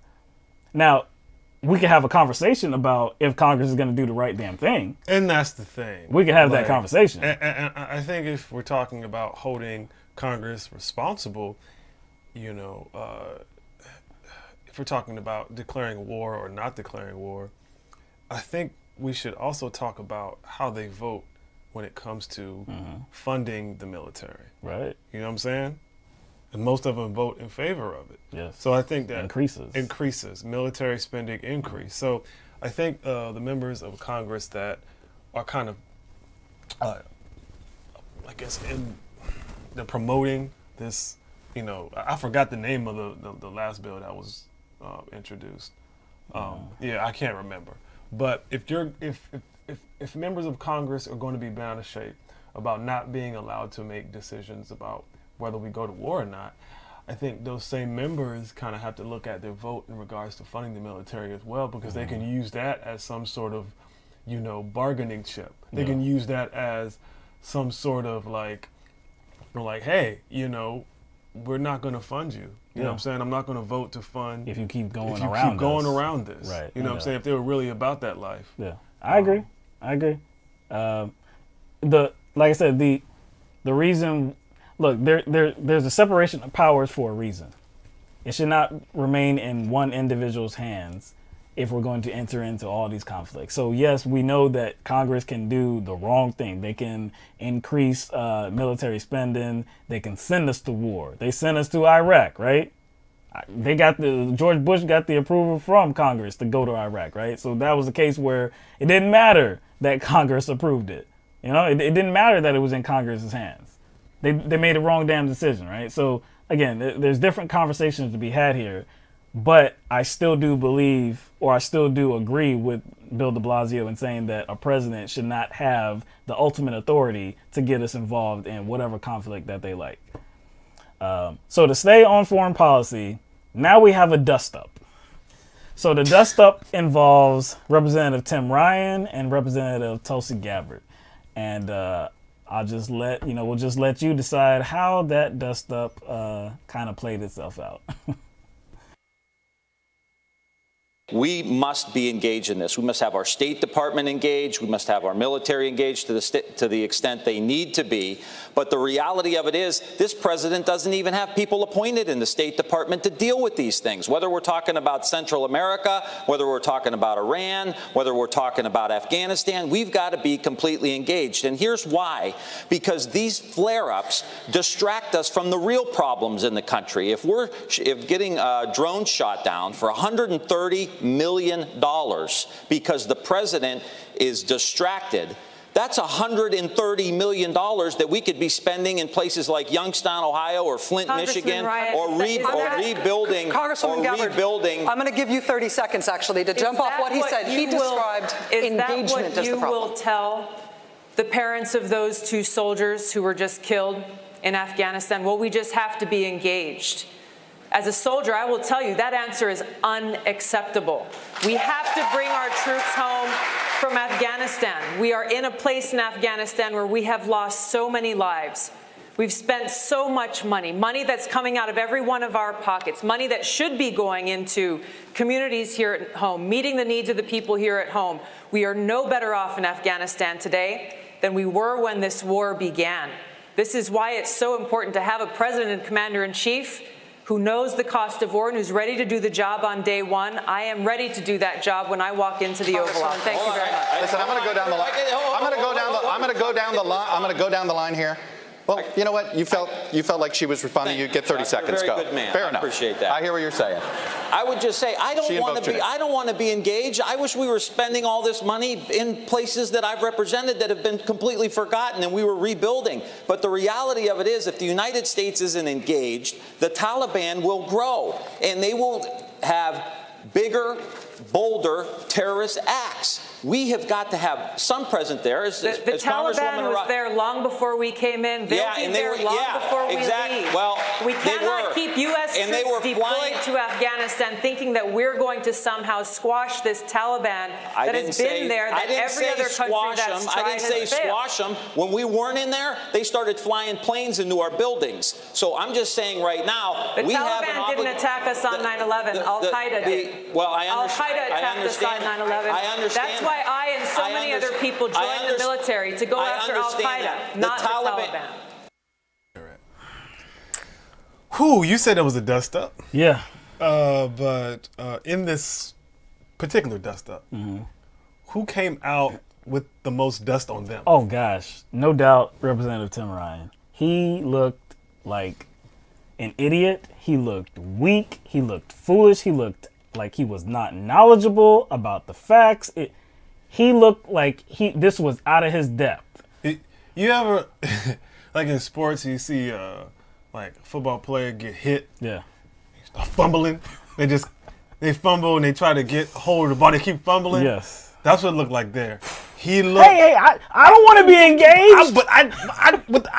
No, he started stuttering. Oh, God. He didn't fully recover. That was bad. Like, he didn't recover. That's the thing. It's like if somebody calls you out on something, you definitely have to counter well. Yeah. And he didn't do that. His initial answer was bad, and then his response to Tulsi Gabbard correctly stating that his answer was unacceptable.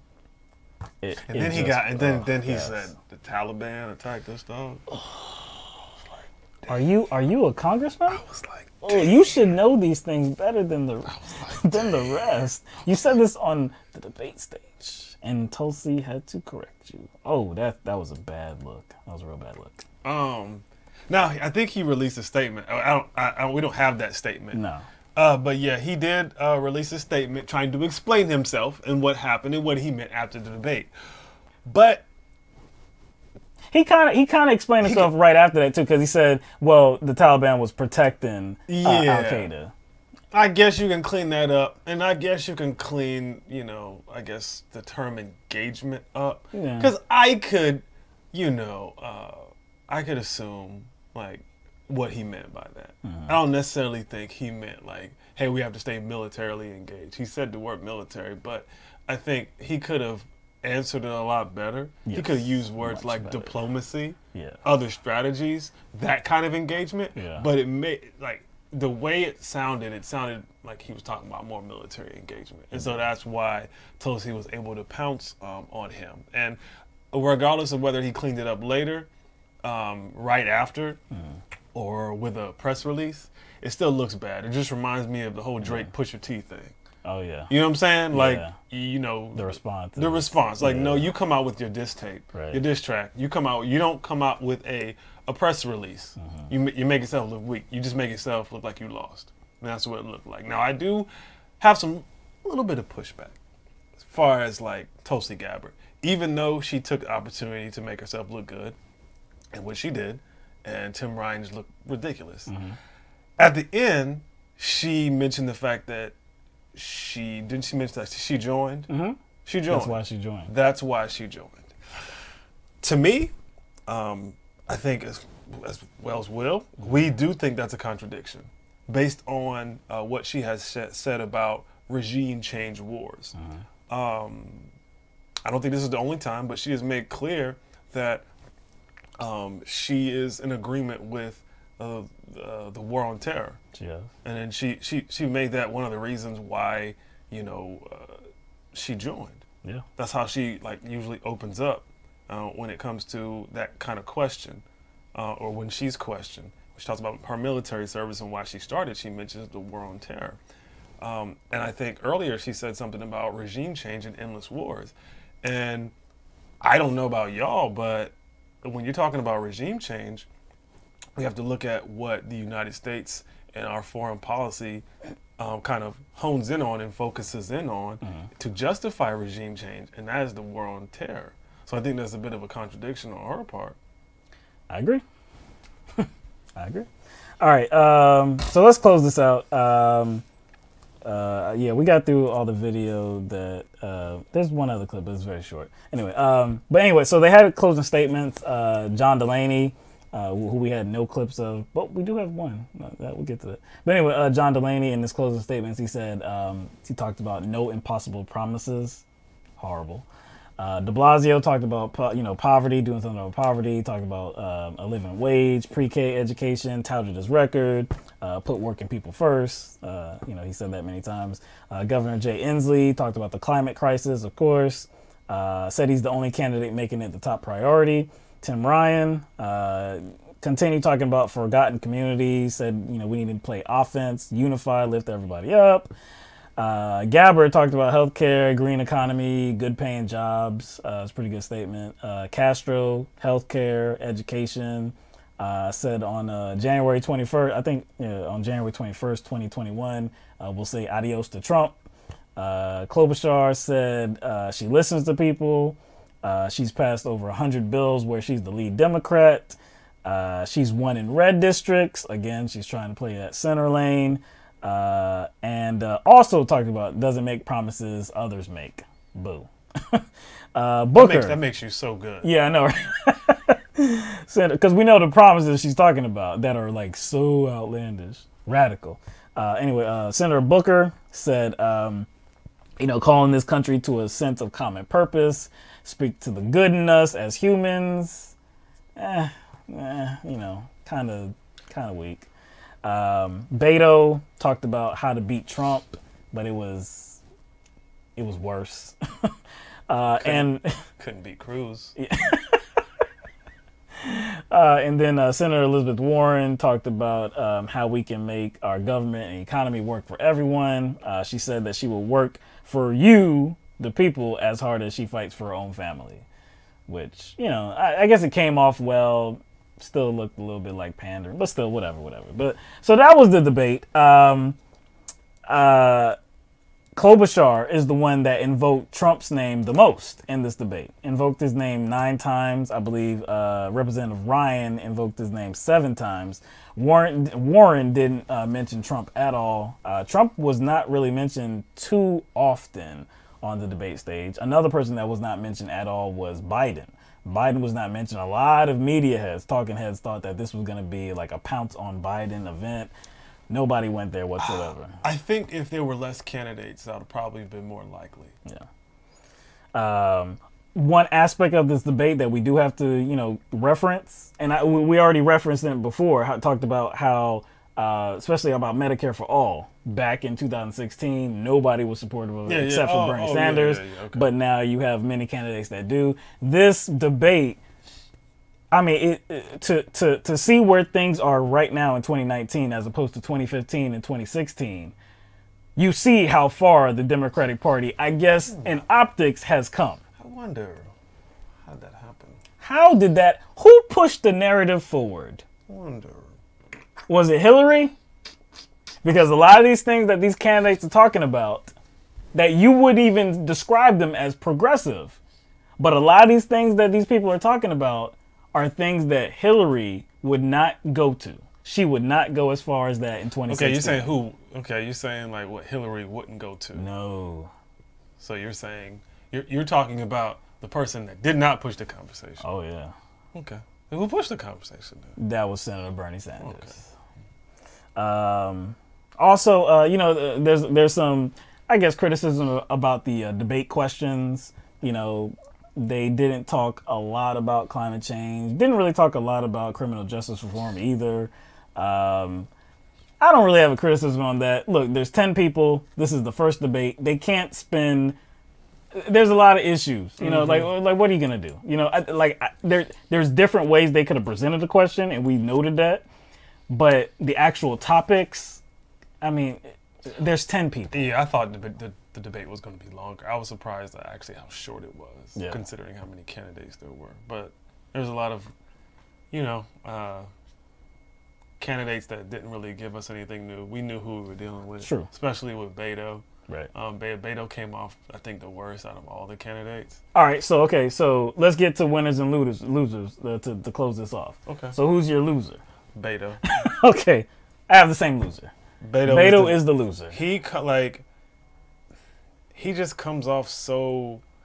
He actually, you know what? I thought Booker was a robot. I thought, he still is. I still call him BookerBot 3000. Right. But as far as like me ranking the most robotic candidates, I think Beto has taken over that role. Beto has taken that crown. The Beto bot. He like talks in segments. Yeah. Like you're speaking in sentences, but you chop your sentences up in pieces to make it have more impact. You notice how he does that? Yeah. It's like a combination. Like yesterday, I don't know why it just popped in my head, but like he reminded me of a Napoleon Dynamite and Spock put together. But yeah, he just comes off as very robotic. That's my loser, and he didn't present anything new to the table. He didn't bring anything new to the table. I think he's the same loser. And what's interesting is a lot of people usually I don't know if we can say usually, but maybe I could say usually. In the media, a lot of pundits, these hosts, they often have a different take than what we would have. But I see a lot of criticism on Beto's night and a lot of people panning his performance. And it's my opinion as well. Beto did not come off well at all. There were some responses that were okay, some responses that were good, but in totality, this was a really bad night for Beto. So winners, who do you got as winners? Who you got? I think Castro. Castro. Okay. I say that based on how much attention he was getting or how much attention he wasn't getting. Right. I think in this debate he showed that he should have been receiving the attention that Buttigieg and O'Rourke were getting. Okay. You know what I'm saying? Okay, I can get because and he did have a very good showing on immigration, on the immigration subject as well. I mean, Blasio as well. Again, this is just not us like promoting or advocating for any of these politicians. We're just judging how they came off in this debate. I think Blasio was next. Yeah, and maybe tie between Booker and Warren. So those are my top four as far as performance wise. I got. Tulsi, my bad. Tulsi's in there too. Yeah, Tulsi's in there too. Tulsi's in there. My top four actually winners, and I'm not going to put them in order, but I think Elizabeth Warren was a winner tonight. I don't think she was really challenged on that stage, so I think she comes off as a winner. Nothing happened that changed her standing. I believe Bill Deblasio is a winner as well. Cory Booker came off pretty well on many different issues. And I would say Tulsi Gabbard as well, especially on that last subject of foreign policy and how she just completely crushed Tim Ryan. But if we're talking about like who had the biggest impact, like who I think would have the biggest impact, the biggest, I guess, rise maybe because of this debate, I would say Bill Deblasio. Bill Deblasio, I think, proved to be a savvy politician. He forced the issue last night. He forced everybody to hear him. Of course, there's 10 people, so you're only going to get a certain amount of time. And of course, Elizabeth Warren got a lot of time. Cory Booker got a lot of time. And somebody like Bill Deblasio was not going to get a lot of time, but he made sure that he was heard by butting in and chiming in when he could. There was one instance where he tried to, and he couldn't get it in. But every other time he tried to get in, he got his message out there. So I don't know how many people really thought he was a serious candidate before, leading up to the debate. But if they saw that debate last night and saw what he had to say, heard what he had to say, I think they're kind of rethinking his standing in this race now. Mm-hmm. So there was something like an article put out by Drudge that highlighted that Tulsi Gabbard's name was the most searched by far after the debate. I heard it was Castro. I heard it was Tulsi. Now, well, Drudge said it was Tulsi, and the graph they showed was like by far the most searched candidate. Now, we don't really know why that is, because if you support her, you're going to project something different onto that than I guess somebody who doesn't support her.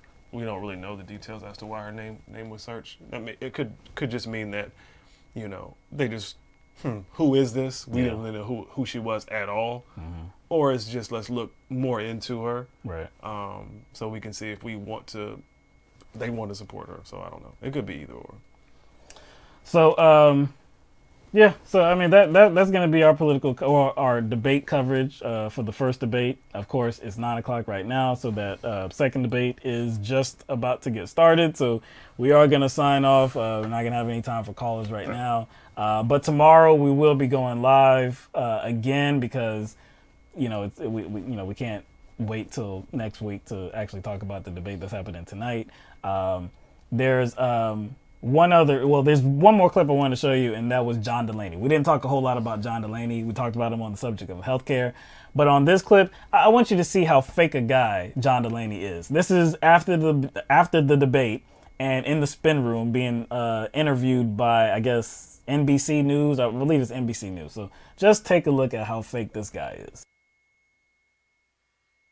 Hold that thought, Antoine, because our Caitlin Huey-Burns is standing by with John Delaney there in the spin room. Caitlin, take it away. Yes, we're here with former Congressman John Delaney. Thank you for being here with us. Great to be here.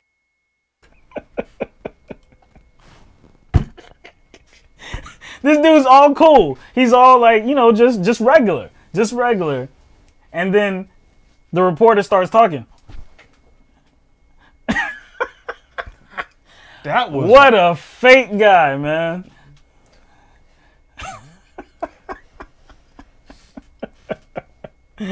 Oh my gosh. When I saw that, I was like, wow. That was weird. I actually want to go past weird. Yeah. To me, it kind of drifted into creepy. Yeah. It was like, yeah, because you're fronting, man. It looked like somebody was like a puppet, and somebody was controlling his mouth. And it did like that. And I was like, ooh. It just looked weird. Like we know that happens in TV and television. But happens. But as extreme as that? It happens in television. We know you're on camera. It's like, okay, I gotta get buttoned up. You know what I'm saying? Present myself. That was unnatural though. It did look unnatural. It just looked, it looked like somebody had, it was. Because I saw Tulsi Gabbard, I think she came on right after him. And it's the same thing, you don't know when, because you're standing there waiting for it. The cue or whatever, for them to, get sent the go ahead with the interview. And Tulsi Gabbard was just sitting there, she was chilling. And then when it was time, she's just smiling there. This dude, Delaney, oh my gosh, man. So anyway, all right, so that's going to wrap it up for us tonight. I don't think there was anything else that we had to talk about with this debate. No, I think that was it. So, like I said, the next debate is probably on right now. I don't know if it's getting started right now. I don't know if they're on the stage. They probably are. So we're gonna sign off. I do want to give a shout out to Jason from Detroit, because I saw some of your commentary as well on the debate, and very good, man. Very good. Keep making those videos, man, because I think you got some good content, straight up. So yeah, in the super chat, Jason from Detroit, who I was just talking about, Gaillard Randon, and Ben out front. All loyal viewers, loyal supporters of ours, and financial contributors as well. So we definitely appreciate that. Ben said on point as always. Thank you, gents. We try to be. Try to be, man. So like I said, that was a blitz. I hope that we were as, I guess, informative as possible, and committed enough time to each clip, each issue. We couldn't get to everything as well, of course, but yes, you missed the whole show, Lisa. Yeah, and we about to be out. We're about to be out. Go watch the debate. Got to get the next debate. So tomorrow we're gonna go on. I'm thinking it probably maybe a little bit earlier in the day, maybe. Okay. Because 7 o'clock may be too late for a Friday. Yeah, Friday. Let's say it might be too early too, but we don't know how people do when it comes to work, people's work behavior. Once we we'll get together early, maybe even tonight. We'll probably come to be a decision. better to do it earlier. Yeah, anyway. We'll come to a decision on the time, and we will put it out on Twitter. Put something out on the community tab on YouTube as well, so that you know. But that's all we got for you. Enjoy watching the debate tonight, and we will see everybody tomorrow, okay? Peace out.